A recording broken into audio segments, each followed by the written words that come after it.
Hey, this is Juan with West Texas Strength, and we're in San Angelo, Texas. And today I'll be guiding you through an upper body workout. So if you're new, this is the video for you. Come check us out.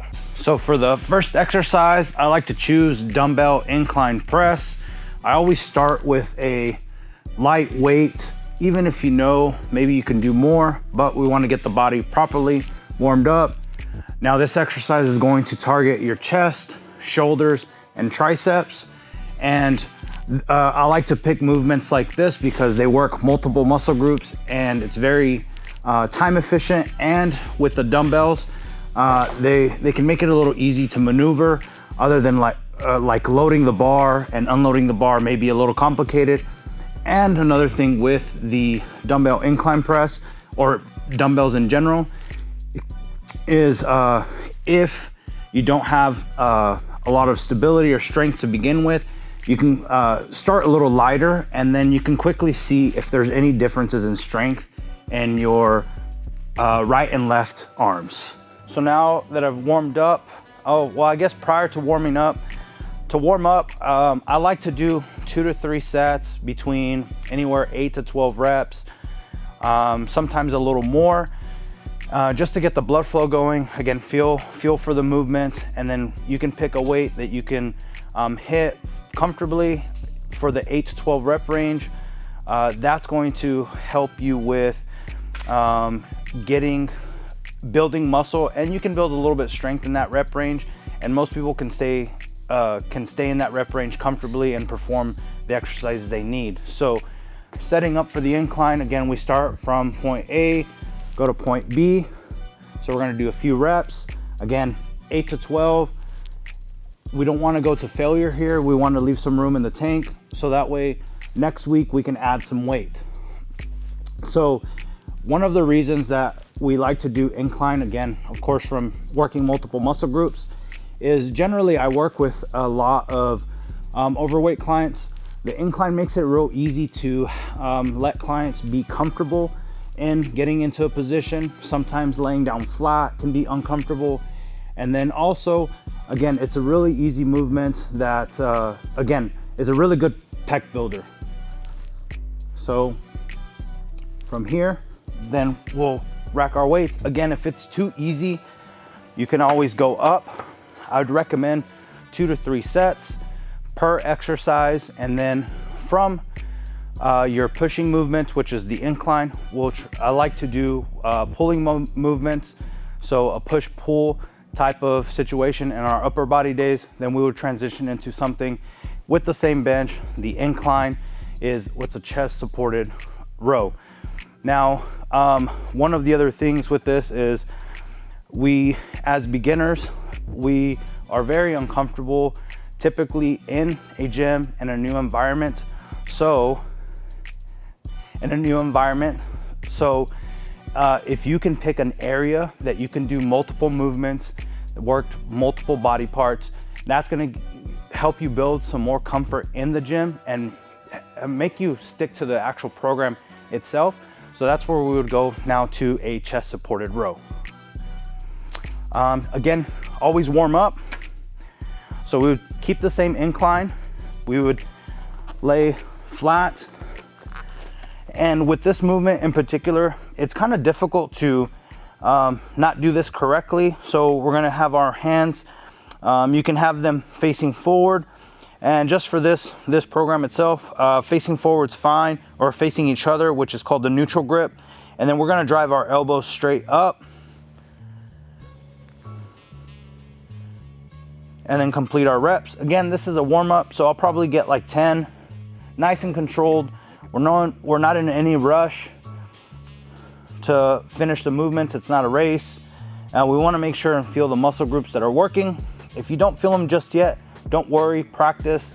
Again, once you get 10, you can move on and get the next weight that you think would be a little bit more challenging.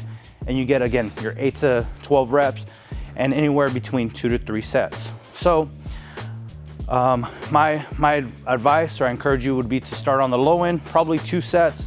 Again, if you're a beginner, maybe you haven't hit the gym in a while, you don't want to overdo it.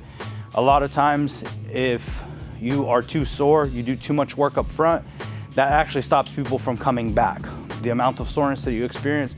So again, it's okay to be a beginner. It's okay not to be crazy sore. You'll get the results that way, because this is about being able to do this for a long period of time over, you know, your lifespan, to keep up with your health, build the strength that you want, and build the muscle mass that you want. So now we're doing our third exercise of the workout. We're doing our vertical pushing movement, which would be dumbbell shoulder press. Again, we're working a little bit of the chest, shoulders, and triceps. Again, just more shoulder work here.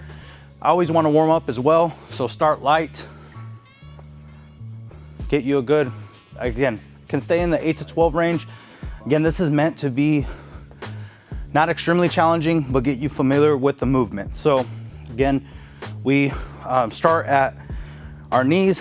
Once it gets heavier, you don't want to muscle this way up, because then that's going to typically lead to injury in our shoulders or low back. But we can use our knees or our legs to kick the dumbbell up. So I like to do kind of like this fashion here, one at a time, head against the pad, and then we're going to press up. And you don't necessarily want to meet them, but if without touching, come back to the original position, come up, again, 8 to 12 times. Some common things that I do want to avoid is I don't like to see people who dumbbell shoulder press to flare their elbows way out. You're going to see an increase in use of the shoulder, but also this puts our shoulder in a vulnerable position, which typically leads to some kind of shoulder overuse or shoulder injury. So we want to point our elbows a little bit in, anywhere about 30 to 45 degrees, and then we're going to press up. So again, start about the shoulders and then pressing up overhead in a nice controlled fashion. Again, now we've noticed with all these exercises that we've chosen, they're working multiple muscle groups. And if you haven't heard the term yet, these are what's called compound movements. What that means is you work multiple muscle groups at one time, and then also you are working multiple joints, or you're moving multiple joints through various range of motion. We're gonna move to a vertical pulling movement. So the easiest and simplest would be something like a lat pull down, and we'll show you that next. All right, so now we have a lat pull down, which this would be considered a vertical pulling movement. So again, we're alternating between pushing and pulling exercises, anywhere between 2 to 3 sets in the 8 to 12 rep range.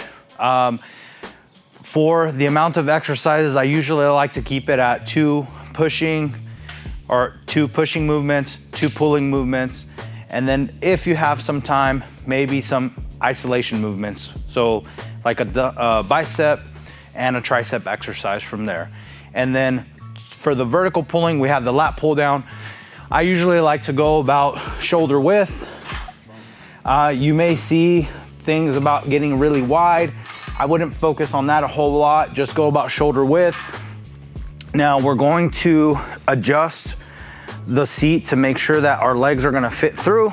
So say everything's adjusted here, you don't want this pad that's holding our legs to be too high, because then we can't use that to keep us planted into the seat. So ideally, the technique that I like to use is we grab the bar, we sit up as straight as possible, and then we're gonna lean so slightly here, and then we're gonna pull the bar to the very top of our chest. So it's gonna be pretty close to our face, very top of the chest. We're squeezing our shoulder blades together here. Now for demonstration, I'm going a lot slower than you would, but you wanna go slow and controlled. The things that you wanna avoid is we want to avoid a lot of momentum here. Again, we're trying to target a specific muscle group, which would be our lats. And again, you're working your biceps through here as well. So we're gonna do 8 to 12. Here, again, I like to still warm up, and then we'll go up based on how you feel. Again, we don't want to reach failure. We still want to stick into that 8 to 12 rep range that you can complete 2 to 3 sets. And then from there, you're done, and that finishes your vertical pulling movement. Other options that you have, but generally as a beginner, most can't complete just because we don't have enough strength, would be something like a pull-up.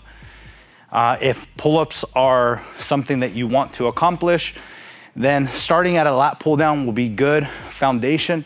And then there's several exercises that you can do, which we can talk about another point, is to develop your ability to complete a pull-up.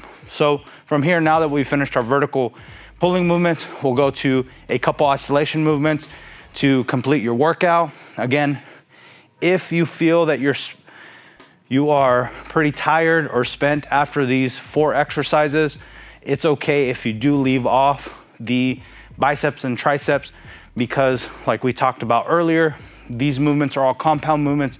Biceps and triceps are getting worked during those movements as well. All right, so now we're getting towards the end of our workout. Again, at this point, these are additional exercises you can do on top of the 2 pushing movements and 2 pulling movements, which this would be a tricep extension, and then we'll move on to a bicep curl. But for the tricep extension, this is a single joint movement.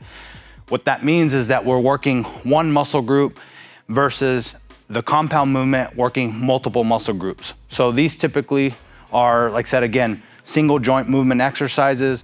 They're not gonna create as much fatigue as something like a bench press would.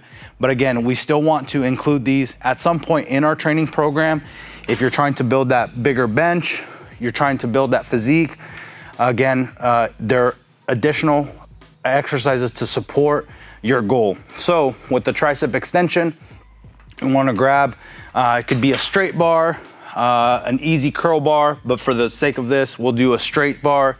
Tricep push down, we're gonna grab, bring our elbows to the side, stand pretty close up to the cable stack, start about roughly 90 degrees, and then we're going to press down and then squeeze the back of our arms, come back up to the original position, get a little bit of a stretch, and then come back down. Same thing, 8 to 12 reps. Here, you should feel a good, nice burn. By this point, you probably don't need a warm-up set, but you probably will do 1 or 2 sets to kind of feel out the weight that can get you in that 8 to 12 rep range without hitting failure. So that way we can progress for the next week, because the important thing is progressing from week to week, month to month, and over the year. So once we finish our 8 to 12 reps, again, we're hitting our triceps, then we can move on to our bicep exercise, which is another single joint movement. Tip here, if you are on a time crunch, I like to superset these, which is not necessarily a beginner method, but it's a time saver. Is what you would do is follow the tricep extension, immediately go to the dumbbells and start curling. If that's not that big of a deal, we would recommend to rest anywhere between 60 to 90 seconds. For your other exercises, we didn't speak about this, but rest periods, I would like to see 90 to 120 seconds. So 1.5 minutes to 2, just to allow you to properly recover. You're a beginner, you're more than likely gonna try to bang it out, 30-second rest. I encourage you to build the habit of resting the appropriate times, because you will get stronger and you are going to need more rest time if you want to get the most out of your training program. So rest during your training is very important, just as much as the training is itself, because we want to hit the number of reps prescribed in our program or the weight that we have to get the adaptation or the result you're looking for. So we don't want to shortchange ourselves by cutting our rest period too short where it affects the end result of the exercise. All right, so our last exercise of the program is going to be a dumbbell curl. Again, we're going with stuff that's easy to maneuver with, not a whole lot of loading and unloading. Again, the bicep curl is a single joint movement working on the biceps. So we're going to pick a weight. Again, we want to start out with our palms neutral. The first thing we're gonna do is keep our elbows pinned to the side. We're gonna face our palms up, and then we're going to start the movement So here, make sure we squeeze, lower slowly, get back to point A. So point A is the bottom position, point B is the top position. Make sure and squeeze, we're feeling the muscles working, and then slow and controlled until we get 8 to 12 here. So once we're finished with our reps, again, of course, we'll put our weights up. Hey, this is Juan with West Texas Strength. I hope you enjoyed the perfect upper body beginner workout in the gym. If you liked the video, please leave us a comment. And if you want to join our free community, join that West Texas Strength community by hitting that subscribe button.